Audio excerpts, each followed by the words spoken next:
안녕하세요. 오늘은 제가 하고 있는 일들에 대해서 소개를 하려고 하는데요. 요즘에는 제 사업이 좀 바쁘다 보니까 뭐 영상을 찍고 콘텐츠를 뭐 제작할 시간이 아예 없었어요. 너무 피곤하더라고요. 그래서 제가 하고 있는 일들 좀 정리해서 설명을 좀 드리면은 이 첫 번째로는 그 교육 사업을 하고 있어요. 교육 사업은 두 가지로 이 입시 학원하고 입시 컨설팅 업무를 하고 있는데요. 입시 학원 같은 경우는 주로 이 중고등학생들을 이 대상으로 하는 일이고요.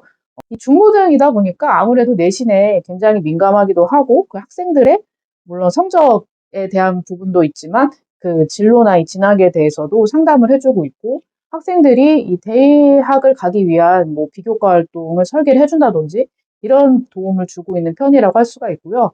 입시 컨설팅 같은 경우는 주로 약간 시즌성 일이라고 볼 수가 있는데 대학 리스트 작업이라든지 아니면 이 면접 그 컨설팅을 도움을 주고 있다라고 할 수가 있어요. 이번에도 뭐 합격자가 나오기도 했었고 거의 매년마다 합격자를 내고 있긴 하거든요. 근데 쉽지는 않죠. 왜냐면 그 입시에 대해서 굉장히 많이 연구가 필요하기도 하고요. 그리고 그 정말 전략을 잘 짜서 학생이 원하는 그 대학에 갈 수 있게끔 해야 되는 게 이 저의 역할이다 보니까 그런 부분이 쉽지가 않은 측면이 좀 있는 것 같아요.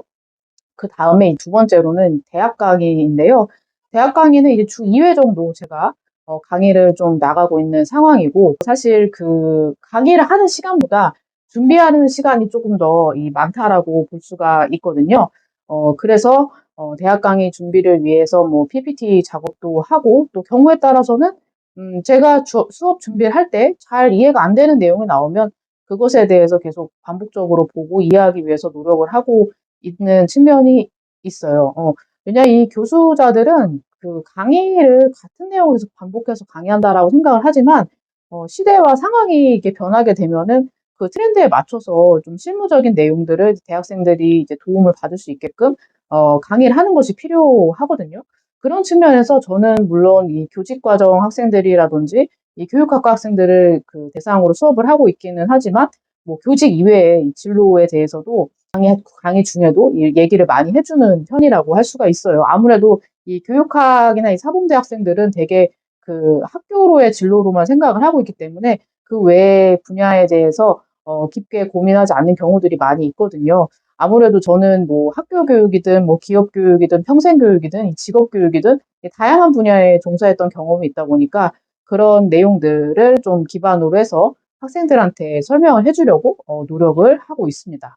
그 다음에 외부 특강인데요. 외부 특강은 뭐 자주 나가는 건 아닌데 종종 이 중고등학교에서 특강을 요청할 때가 있어요. 그게 업체 위탁을 통해서 갈 때도 있고요. 아니면 뭐 직접 의뢰 와서 가는 경우들이 있는데 직접 의뢰가 오는 경우는 예를 들어서 제가 그 블로그 활동이나 유튜브 활동을 열심히 하게 되면은 업체를 끼지 않고도 직접 의뢰가 오는 경우들이 많이 있거든요.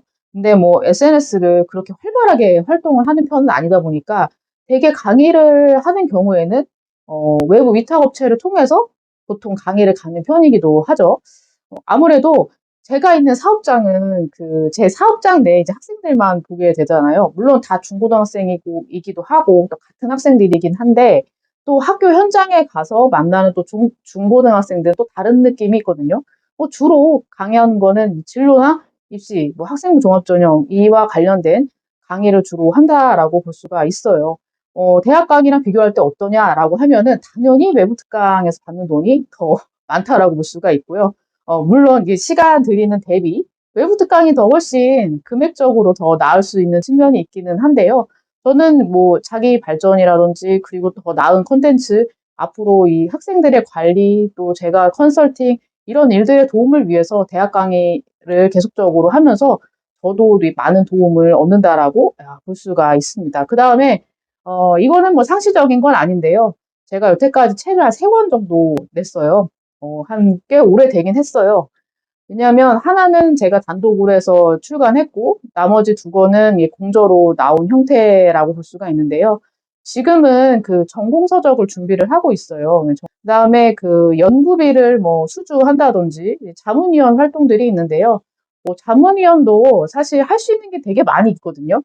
자문위원도 뭐 고용노동부든 뭐 교육부든 소상공인진흥공단이든 뭐 직업 상담이나 아니면 뭐 심리 상담 뭐 이런 쪽에 그 전문가 위촉을 하는 경우들이 있는데요. 그럴 때 보통 제가 그 지원을 하면은 위촉이 돼서 활동을 할 수 있는 거예요. 약간 외부 특강성의 좀 형태랑 비슷하다라고 해야 될까요? 대학 강의를 주로 하시는 분들은 이런 외부 자문위원을 또 많이 하시고 있거든요. 그러니까 그런 형태의 일도 찾아보면은 많다라는 거. 그다음에 연구비 수주 같은 경우는 학술 연구 교수 비사업을 신청을 했는데 떨어졌어요. 준비를 그래도 한 몇 주 정도 했거든요. 겨울방학 동안 계속 준비해서 했는데 안 됐어요. 뭐 되는 게 쉬운 게 아니에요. 되는 게 쉬운 게 아니니까 뭐 안 됐다고 해서 뭐 실망하지는 않았고요. 최근에, 지난주에 감사하게도 그 신친 연구자 수상을 받게 돼서, 또 상금을 또 받게 되는 또 좋은 일이 또 있었거든요. 뭐 그런 형태로 해서, 돈을 이제 벌고 있다라고 할 수가 있어요. 박사 학위 이후에 종종 제가 단톡이라든지 이런 그 학위자분들이 모여 있는 그런 커뮤니티에 가면은 박사 학위 이후에 대학 강의랑 이 연구비 수주하는 거 외에는 좀 무엇을 할 수 있는지에 대한 얘기들이 많이 있더라고요.